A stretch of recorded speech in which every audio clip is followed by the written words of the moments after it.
Light steel framing has gained a high market share internationally. A full-scale shaking table test was commissioned by the National Association of Steel Framed Housing New Zealand to investigate the seismic performance of light steel framing with brick veneer exterior cladding. This was undertaken at the University of Melbourne, Australia.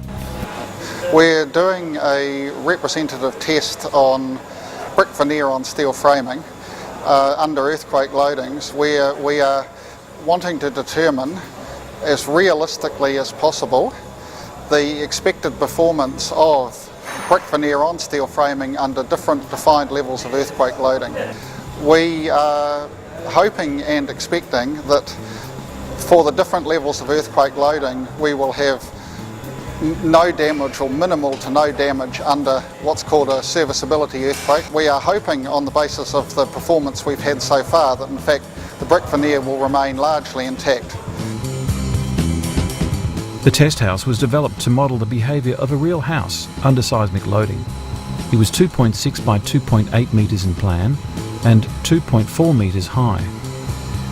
To simulate the critical case of long brick veneer walls to a house, the front and side walls were separated at the corners. The exterior brick veneer cladding was constructed using standard 70 series bricks.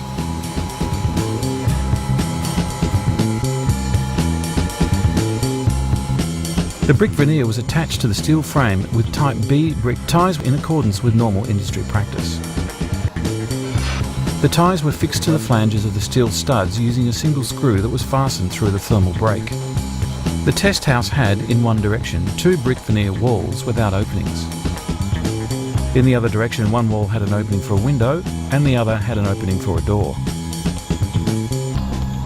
To monitor the forces being transferred between the exterior brick veneer and the light steel framing, strain gauges were fixed to the wall ties.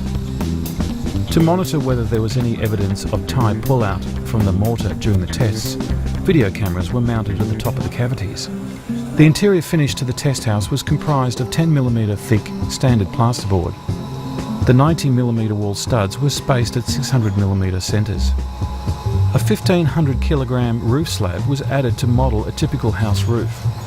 The test house, with a natural frequency of approximately 6 Hz, exhibited the same dynamic characteristics as those of a typical full-size brick veneer house. The test house was subjected to various levels of the 1940 El Centro north-south earthquake strong motion record. This Californian earthquake has become the international benchmark for earthquake testing and engineering and is recognised by the New Zealand Earthquake Standard.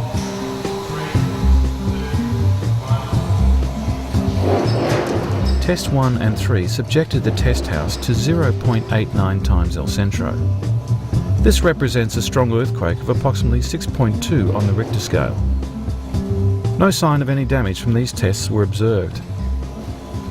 This level of loading is greater than ultimate limit state levels for Auckland and Hamilton and is approximately equal to the ultimate limit state level for Dunedin. It also represents the serviceability limit state for high earthquake regions in New Zealand. In Test 2, the walls without openings were subjected to ultimate limit state out-of-plane loading. After this test, only small hairline cracks were observed in the plasterboard lining at window top corners and some very limited hairline cracks at locations in the brick veneer adjacent to the window opening. Well, the ties and the insulation suffered no effects at all. The studs seemed to move about 2mm or so.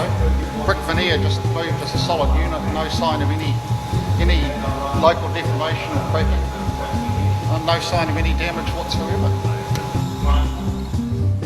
In Test 4, the excitation was applied to subject the walls without openings to maximum considered earthquake, MCE, loading in the out-of-plane direction.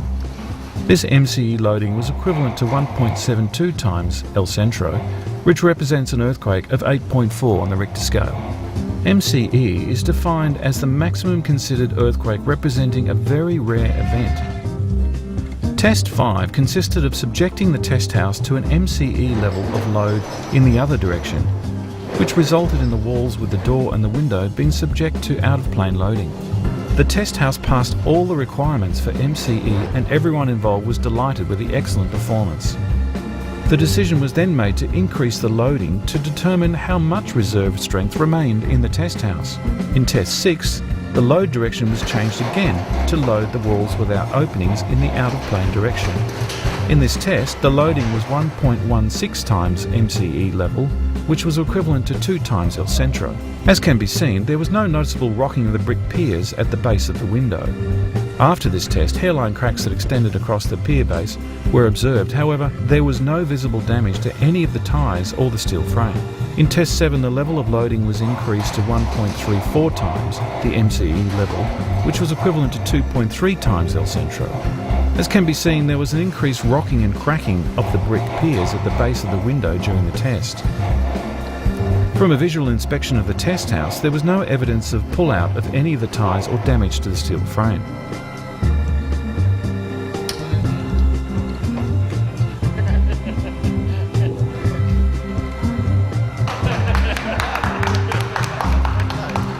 In Test 8, the level of loading was increased further to 1.51 times the MCE level, which is equivalent to 2.6 times El Centro and equivalent to a magnitude 9 on the Richter scale. As can be seen, there was further increase in rocking and cracking, which was augmented by partial failure of the connection between the diagonal brace and the top plate to the walls with the openings.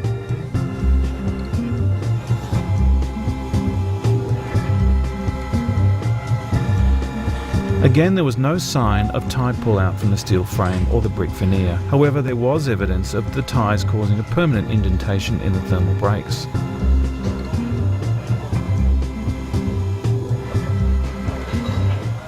In Test 9, one last attempt was made to fail the test house by increasing the loadings to 1.57 times the MCE level, which was equivalent to 2.7 times El Centro and met the capacity of the shaking table at the University of Melbourne. This was equivalent of a devastating earthquake exceeding 9 on the Richter scale.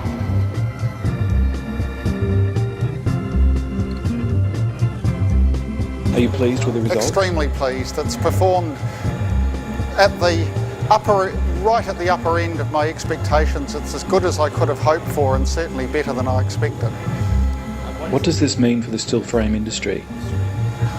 It means that we have a system that is incredibly robust in earthquakes, and it means that we can show that our system will deliver the best possible performance in an earthquake, and performance that is, I believe, better than, or demonstrably better than any other system that's been tested in New Zealand to date.